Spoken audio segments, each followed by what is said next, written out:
Hi. നമ്മൾ ഇന്നത്തെ video എന്തിനാന്ന് വെച്ച് കഴിഞ്ഞാല്, നമ്മള് പൈത്തൺ കോഡ് ചെയ്യുമ്പോൾ 2 കൈൻഡ് ഓഫ് ഫയൽസ് ആണ് സ്റ്റോർ ചെയ്യാറുള്ളത്. അതിലൊന്ന് പൈത്തൺ py ഫയൽസും മറ്റൊന്ന് നമുക്ക് വരുന്നത് പൈത്തണിന്റെ തന്നെ IPYNB ഫയൽസും ആണ്. അപ്പൊ അത് രണ്ടും എങ്ങനെ യൂസ് ചെയ്യണം, അതേപോലെ എങ്ങനെ ഓപ്പൺ ചെയ്യണം. ഇപ്പം IPYNB എന്ന് പറഞ്ഞ ഇങ്ങനത്തെ ഒരു ഫയൽസും കാണാൻ പറ്റും. അതുപോലെ തന്നെ നിങ്ങളിപ്പോൾ നോർമൽ കോഡിങ്സ് ഒക്കെ ചെയ്യുന്ന സമയത്ത് നമുക്ക് PY ഫയൽസും കാണാൻ പറ്റും. ഇതൊരു PY ഫയലാണ്. അതുപോലെ PY ഫയൽസും നമുക്ക് കാണാൻ പറ്റും. അപ്പം നമുക്കിത് രണ്ടും രണ്ട് കൈൻഡ് ഓഫ് ആപ്ലിക്കേഷൻസ് യൂസ് ചെയ്തിട്ടാണ് ഓപ്പൺ ചെയ്യുക. ഇപ്പം നമ്മൾ യൂസ് ചെയ്യുന്ന ഒരു PY ഫയൽസ് ആണെങ്കിൽ നമ്മൾ യൂസ് ചെയ്യുക പൈച്ചാം പോലുള്ള ആപ്ലിക്കേഷൻസ് ആണ്. പൈച്ചാം അല്ലെങ്കിൽ വിഷ്വൽ സ്റ്റുഡിയോ. പൈച്ചാം തന്നെ രണ്ട് വേർഷൻസ് ഉണ്ട്. കമ്മ്യൂണിറ്റിയും അതേപോലെ തന്നെ പ്രൊഫഷണൽ കുറച്ചുകൂടെ അപ്ഡേറ്റഡ് വേർഷൻസ് ആണ്. പക്ഷെ അത് ഒരുപാട് നാളൊന്നും ഫ്രീ വേർഷൻസ് അവൈലബിൾ അല്ല. അതുകൊണ്ട് തന്നെ നമുക്കത് ഒരുപാട് നാളൊന്നും യൂസ് ചെയ്യാൻ പറ്റില്ല. പക്ഷെ കമ്മ്യൂണിറ്റി വേർഷൻ എന്ന് പറഞ്ഞാൽ ഫ്രീ ആണ്. സോ നമുക്കത് ലൈഫ് ടൈം യൂസ് ചെയ്യാൻ പറ്റും. സോ നമുക്ക് കമ്മ്യൂണിറ്റി വേർഷൻ ആണ് നമ്മൾ പ്രിഫർ ചെയ്യുന്നത്. അപ്പം പൈച്ചാം നമ്മൾ കമ്മ്യൂണിറ്റി വേർഷൻ ആണ് യൂസ് ചെയ്യുന്നതെങ്കിൽ ഒരു കാര്യമുണ്ട്, സെപ്പറേറ്റ് ആയിട്ട് പൈത്തണും വേണ്ട പാക്കേജസും എല്ലാം സെപ്പറേറ്റ് ആയിട്ട് തന്നെ നമ്മൾ ഇൻസ്റ്റാൾ ചെയ്ത് യൂസ് ചെയ്യണം. ഇനി നമ്മൾ യൂസ് ചെയ്യുന്ന ഒരു IPNB ഫയലാണ്. പൈത്തൺ ഡയറക്റ്റ് കോഡ് ചെയ്യുന്നതിന് പകരം നമ്മളൊരു IPNB ഫയലിന് വേണ്ടിയിട്ടാണ് യൂസ് ചെയ്യുന്നതെങ്കിൽ നമുക്ക് ജൂപ്പിറ്റർ നോട്ട്ബുക്ക്, ജൂപ്പിറ്റർ ലാബ് പോലത്തെ ആപ്ലിക്കേഷൻസ് യൂസ് ചെയ്യാം. ഈവൻ ഗൂഗിൾ കൊളാബ് ഒക്കെ നമുക്ക് യൂസ് ചെയ്യാൻ പറ്റും. അപ്പൊ നമ്മൾ ഇവിടെ ഇൻട്രൊഡ്യൂസ് ചെയ്യാൻ പോകുന്ന ജൂപ്പിറ്റർ നോട്ട്ബുക്ക് ആണ്. ഒരു ബിഗിനർ ലെവലിൽ ജൂപ്പിറ്റർ നോട്ട്ബുക്ക് ആണ് കുറച്ചും കൂടെ ഫ്രണ്ട്ലി. സോ ജൂപ്പിറ്റർ നോട്ട്ബുക്ക് നമുക്ക് ഓപ്പൺ ചെയ്യാം. അത് എങ്ങനെ ഇൻസ്റ്റാൾ ചെയ്യണം എന്നൊക്കെ ഉള്ളത് നമ്മൾ വേറൊരു വീഡിയോയിൽ ചെയ്തിട്ടുണ്ട്. ഓക്കെ, വേണ്ടവർക്ക് അത് ചെക്ക് ചെയ്യാം. ഓക്കെ, ഇപ്പം നമ്മളിവിടെ ചെക്ക് ചെയ്യുന്ന സമയത്ത് ജൂപ്പിറ്റർ നോട്ട്ബുക്ക് ടൈപ്പ് ചെയ്ത് ഓപ്പൺ ചെയ്തപ്പോൾ ഒരു ടെർമിനൽ ഓപ്പൺ ആയി വന്നിട്ടുണ്ട്. ഈ ടെർമിനൽ തന്നെ നമുക്ക് ഇവിടെ ലിങ്ക് കാണാൻ പറ്റും. ഇതിന്റെ റീഡ് ദ ഡോക്യുമെന്റ്സ് എന്ന് വെച്ചാൽ ഡോക്യുമെന്റ്സ് ആണ് ഈ ജൂപ്പിറ്റർ നോട്ട്ബുക്കിനെ കുറിച്ചുള്ള. അതേപോലെ ഇവിടെ നോട്ട്ബുക്ക് ഓപ്പൺ ചെയ്യുന്ന രണ്ട് ലിങ്ക് ഉണ്ട്. ബൈ ചാൻസ് നമുക്ക് ഇതിന് വന്നതിന് ശേഷവും ഒരു ബ്രൗസേഴ്സും ഇതിന് സെലക്ട് ചെയ്യാൻ പറ്റിയിട്ടില്ലെങ്കിൽ ഇതിങ്ങനെ വന്ന് നിൽക്കും, ടെർമിനൽ വന്ന് നിൽക്കും. അപ്പൊ നമുക്ക് വേണമെന്നുണ്ടെങ്കിൽ ഇതിങ്ങനെ സെലക്ട് ചെയ്തിട്ട് റൈറ്റ് ക്ലിക്ക് ചെയ്ത് കോപ്പി ചെയ്യാൻ പറ്റും, അല്ലെങ്കിൽ കൺട്രോൾ C എടുത്ത് കോപ്പി ചെയ്യാൻ പറ്റും. കൺട്രോൾ C എടുത്ത് കോപ്പി ചെയ്താൽ ഇതേപോലെ ഒന്ന് ബ്രൗസർ എടുത്ത് പേസ്റ്റ് ചെയ്ത് എൻ്റർ ചെയ്താൽ അത് ഓപ്പൺ ആയിക്കോളും. സോ സെയിം തന്നെയാണ്. ഇപ്പം നമ്മളിത് ഓപ്പൺ ആയിട്ടുണ്ട്. ദെൻ ഇത് മെയിൻ ഫോൾഡറിലേക്കാണ് ഓപ്പൺ ആവുന്നത്. ഇതിനകത്ത് എല്ലാ ഫോൾഡേഴ്സും കാണാൻ പറ്റും. ഇതിനകത്ത് പൈച്ചാം പ്രോജക്റ്റ് ആണ് ഞാൻ യൂസ് ചെയ്യുന്നത്. നിങ്ങൾക്ക് ഇപ്പം ഡെസ്ക്ടോപ്പിലാണ് നിങ്ങൾ ഫോൾഡർ സ്റ്റോർ ചെയ്തേക്കുന്നെങ്കിൽ അത് ഓപ്പൺ ചെയ്യാം. ഡൗൺലോഡ്സിലാണെങ്കിൽ അത് ഓപ്പൺ ചെയ്യാം. ഡോക്യുമെന്റ്സ് എവിടെയാണ് നിങ്ങൾ ഫോൾഡർ സ്റ്റോർ ചെയ്യാൻ പ്ലാൻ ചെയ്യുന്നത് അത് അവിടെ ഓപ്പൺ ചെയ്യാം. ഫോർ എക്സാമ്പിൾ ഇപ്പോൾ പൈച്ചാം പ്രോജക്ട്സിനകത്ത് ഞാനിപ്പം ലേണിങ്ങിനകത്താണ് ഫോൾഡർ എടുക്കാൻ പോകുന്നത്. ഇതിനകത്തൊരു പുതിയ ഫോൾഡർ ക്രിയേറ്റ് ചെയ്യാനാണ് ഞാൻ പ്ലാൻ ചെയ്യുന്നതെങ്കിൽ ആദ്യം നമ്മൾ ചെയ്യേണ്ടത് ഇവിടെ ന്യൂവിനകത്ത് ക്ലിക്ക് ചെയ്യുക. അതിനകത്ത് ഫോൾഡർ ക്ലിക്ക് ചെയ്താൽ ഒരു അൺടൈറ്റിൽഡ് ഫോൾഡർ എന്നൊരു ഫോൾഡർ ക്രിയേറ്റ് ആവും. ഇത് ടിക്ക് മാർക്ക് കൊടുത്തിട്ട് റീനെയിം കൊടുത്താൽ നമുക്ക് അത് ഫോൾഡർ ക്രിയേറ്റ് ചെയ്യാൻ പറ്റും. ജസ്റ്റ് ക്ലിക്ക് ചെയ്താൽ ഈ ഫോൾഡറിനകത്ത് ഒന്നുമില്ല, എം ടി ആണ്. ദെൻ നമ്മൾ ലേണിങ്ങിലേക്ക് തിരിച്ചു വരുന്നു. ഇവിടെ ക്ലിക്ക് ചെയ്ത് നമുക്ക് ഏത് ഫോൾഡറിലേക്കാണോ തിരിച്ചു പോകേണ്ടത് അത് വെച്ച് നമുക്ക് മൂവ് ചെയ്ത് ബാക്കിലേക്ക് പോകാൻ പറ്റും, ബാക്ക് ബട്ടൺ എടുക്കാതെ തന്നെ. ലേണിങ്ങിലേക്ക് പോകുന്നു. ദെൻ ഈ ലേണിങ്ങിൽ വന്നു കഴിയുമ്പോൾ എനിക്ക് എന്ത് ചെയ്യണം, ഒരു ഫയൽ ഓപ്പൺ ചെയ്യണം. ഈ ഡാറ്റ ടൈപ്പ് ആൻഡ് കാസ്റ്റിംഗ് എന്ന് പറഞ്ഞ ഈ ഫയൽ ഞാൻ ക്ലിക്ക് ചെയ്യുന്നു. ഏത് IPNB ഫയൽ നമുക്ക് ഇങ്ങനെ ക്ലിക്ക് ചെയ്ത് ഓപ്പൺ ചെയ്യാം.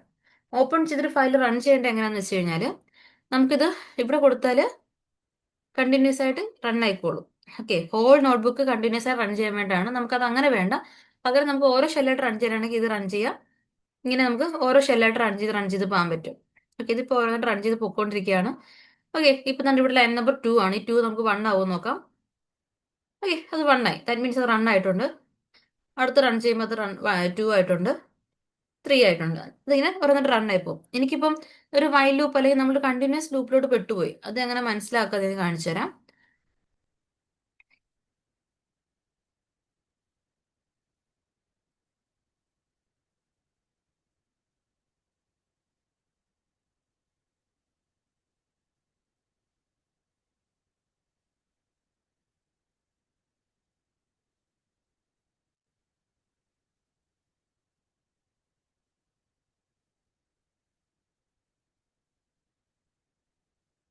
ഓക്കെ, ഞാൻ ആക്ച്വലി ഇത് ബ്രേക്ക് ചെയ്ത സിസ്റ്റം ഇഷ്യൂസ് വരാതിരിക്കാൻ വേണ്ടി മാത്രമാണ്.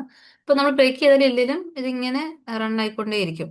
ഓക്കെ, അതിന് നമുക്കൊന്ന് നമ്മൾ ഡിക്ലെയർ ഇട്ടാവും. നമുക്ക് ഹലോ ഇടാം. ഹലോ.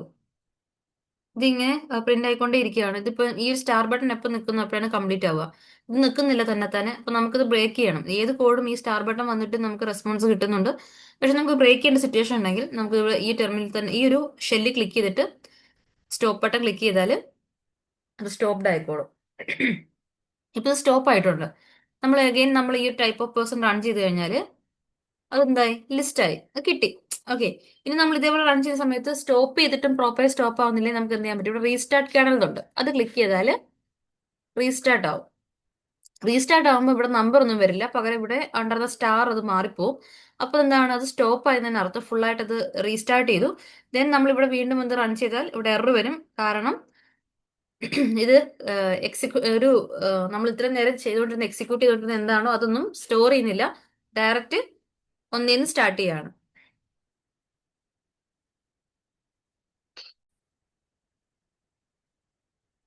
ഇപ്പൊ നമുക്ക് ആ പേഴ്സൺ ആക്ച്വലി നോട്ട് ഡിഫൈൻഡ് എന്ന് കാണിക്കുന്നുണ്ട്. അതിനർത്ഥം എന്ന് വെച്ച് കഴിഞ്ഞാൽ ഈ ഒരു വേരിയബിൾ ഡിക്ലെയർ ചെയ്തിട്ടില്ല. അതിന് അർത്ഥം എന്താണ്, ഇത് റീസ്റ്റാർട്ട് ആണ്, ഫുള്ളി പുതിയ ഷെൽസ് എല്ലാം പുതിയൊരു ഫോമില വന്നേക്കുന്നത്. അപ്പൊ അതങ്ങനെ വർക്ക് ചെയ്യും. ഇങ്ങനെയാണ് നമ്മൾ ഓരോ കോഡും റൺ ചെയ്യുന്നത്. ഇനി നമുക്ക് വേറെ രീതിയിലും റൺ ചെയ്യാം.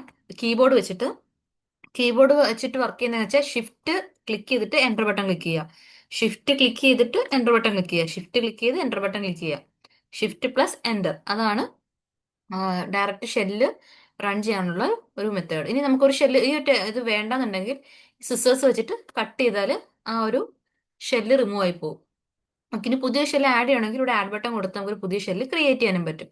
ഇങ്ങനെയാണ് ഇത് വർക്ക് ചെയ്യുന്നത്. ഇനി കോപ്പി ചെയ്യണമെങ്കിൽ ഇത് കോപ്പി ചെയ്യുക, ദെൻ ആഡ് എടുത്ത് പേസ്റ്റ് ചെയ്യാം. കോപ്പി ചെയ്യുക, പേസ്റ്റ് ചെയ്യുക. ഓക്കെ. ഈ ഒരു മെത്തേഡിൽ നമുക്ക് വർക്ക് ചെയ്യാൻ പറ്റും.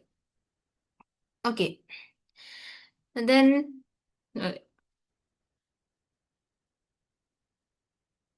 ഓക്കെ, കോപ്പി ചെയ്യുക, പേസ്റ്റ് ചെയ്യുക. ഇങ്ങനെ നമുക്ക് ഡ്യൂപ്ലിക്കേഷൻസ് ക്രിയേറ്റ് ചെയ്യാനായിട്ട് പറ്റും. സെയിം ഷെല്ല് തന്നെ ഷെല്ല് ഫുള്ളായിട്ട് തന്നെ കോപ്പി ചെയ്ത് തൊട്ടപ്പുറത്ത് പേസ്റ്റ് ചെയ്താൽ അത് പേസ്റ്റ് ആയി മാറും. ഓക്കെ, അങ്ങനെ നമുക്കത് വേണമെങ്കിൽ കോപ്പി ചെയ്ത് പേസ്റ്റ് ചെയ്യാനും പറ്റും ഇങ്ങനെ. ഓക്കെ. അപ്പൊ ഈ ഒരു മെത്തേഡ്സ് ആണ് ഇതിനകത്ത് വരുന്നത്. ഇതിനകത്ത് മെയിൻ ആയിട്ടുള്ള കാര്യങ്ങൾ ഇത്രയേ ഉള്ളൂ. ഒരു കാരണവശാലും ഇവിടെ ലോഗ് ഔട്ട് എന്നൊരു ബട്ടൺ ഉണ്ട്, അത് ക്ലിക്ക് ചെയ്യുകയോ ചെയ്യരുത്. അതുപോലെ തന്നെ നമ്മൾ ഈ ടെർമിനൽ നമ്മൾ ഇടയ്ക്ക് വെച്ച് ക്ലോസ് ചെയ്യരുത്. ബൈ ചാൻസ് നമ്മളിപ്പോൾ ഇത് ക്ലോസ് ചെയ്ത് പോയാൽ എന്ത് സംഭവിക്കുന്നു കാണിച്ചു തരാം. ഇത് ക്ലോസ് ചെയ്ത് പോയി കഴിഞ്ഞിട്ട് ഞാൻ ഇതൊന്ന് റൺ ചെയ്യാൻ നോക്കാം. റൺ ചെയ്യുന്നതിന് മുന്നേ ഇഷ്യൂ വന്നിട്ടുണ്ട്. A connection to the notebook server could not be established. The notebook will continue trying to reconnect. Check your network connection or notebook server configuration. മനസ്സിലായല്ലോ? അതായത് നമ്മുടെ നോട്ട്ബുക്കിലേക്ക് കണക്ട് ചെയ്യാൻ പറ്റുന്നില്ല, അതിൻ്റെയാണ് ഇഷ്യൂ. അപ്പൊ നമ്മളത് പറ്റുന്നില്ലെങ്കിൽ പോലും നമുക്കൊന്ന് ട്രൈ ചെയ്ത് നോക്കാം. ഇനിയിപ്പോൾ നമ്മൾ ചെയ്യുന്ന പോലെ ഇപ്പൊ ഒരു എറർ ഇവിടെ ഓൾറെഡി ഉണ്ട്, അതിലൂടെ നമ്മൾ റൺ ചെയ്ത് നോക്കുമ്പോൾ അത് പോസിബിൾ ആവില്ല. കാരണം നമ്മുടെ സെർവറുമായിട്ട് കണക്റ്റഡ് ആവാൻ പറ്റുന്നില്ല. അതുകൊണ്ട് തന്നെ ഇത് എറർ വരും. ഇവിടെ കണക്റ്റിംഗ് ടു കാണും എന്നുള്ളത് തന്നെ എഴുതി കാണിച്ചുകൊണ്ടിരിക്കും, പക്ഷെ ഇതൊരിക്കലും എക്സിക്യൂട്ട് ആവില്ല. അതിന്റെ കാരണമാണ് പറഞ്ഞത്, അത് നമ്മുടെ ടെർമിനൽ ക്ലോസ് ചെയ്തുകൊണ്ട് തന്നെ അത് വർക്ക് ചെയ്യില്ല. ഇങ്ങനെയാണ് ജൂപ്പിറ്റർ നോട്ട്ബുക്ക് റൺ ആവുന്നത്. ഇനി നമുക്കിവിടെ നോട്ട്സും കാര്യങ്ങളൊക്കെ ഉള്ളവർക്ക് ഇത് നമുക്ക് പുതിയൊരു ടാബിലേക്ക് മാറ്റണമെങ്കിൽ എങ്ങനെ ചെയ്യണമെന്നുകൂടെ ഞാൻ പറഞ്ഞുതരാം.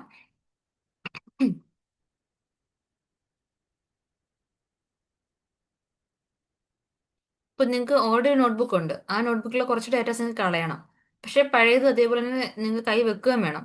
അങ്ങനത്തെ സിറ്റുവേഷൻ ആണെങ്കിൽ നിങ്ങളിപ്പം ഓൾറെഡി വന്ന ഫയൽ വന്നു കഴിയുമ്പോൾ ഇവിടെ ഫയൽ എടുക്കുക, മേക്ക് എ കോപ്പി എന്ന് എടുക്കുക. ഓക്കെ, മേക്ക് എ കോപ്പി എന്ന് വെച്ചാൽ ഒറിജിനൽ അവിടെ തന്നെ ഉണ്ടാവും. അപ്പോൾ ഒറിജിനൽ അങ്ങനെ തന്നെ കീപ്പ് ചെയ്യുക. നമുക്ക് ഒരു ചേഞ്ചസ് അവിടെ വരുത്താതിരിക്കുക. ഇപ്പൊ എൻ്റെ കയ്യിൽ രണ്ട് ഫയൽസ് ഉണ്ട്. ഡേറ്റ ടൈപ്പ് കാസ്റ്റിംഗ് എന്ന് പറഞ്ഞ ഒരെണ്ണമുണ്ട്, ഡേറ്റ ടൈപ്പ് കാസ്റ്റിംഗ് കോപ്പി എന്ന് പറഞ്ഞിട്ട് ഒരെണ്ണമുണ്ട്. അപ്പൊ ഞാൻ എന്ത് ചെയ്യുന്നു, ഇത് കോഡ് മാത്രം മതി എനിക്ക്, അവിടുത്തെ ഈ പറയുന്ന എക്സ്പ്ലനേഷൻസ് ഒന്നും വേണ്ട. അപ്പൊ ഞാൻ എന്ത് ചെയ്യുന്നു, ഇവിടെ കോഡൊന്ന് കൊടുക്കുന്നു, റീനെയിം ചെയ്യുന്നു, എന്നിട്ട് ഞാൻ വേണ്ടാത്ത ഷെൽസ് എല്ലാം റിമൂവ് ചെയ്യാണ്.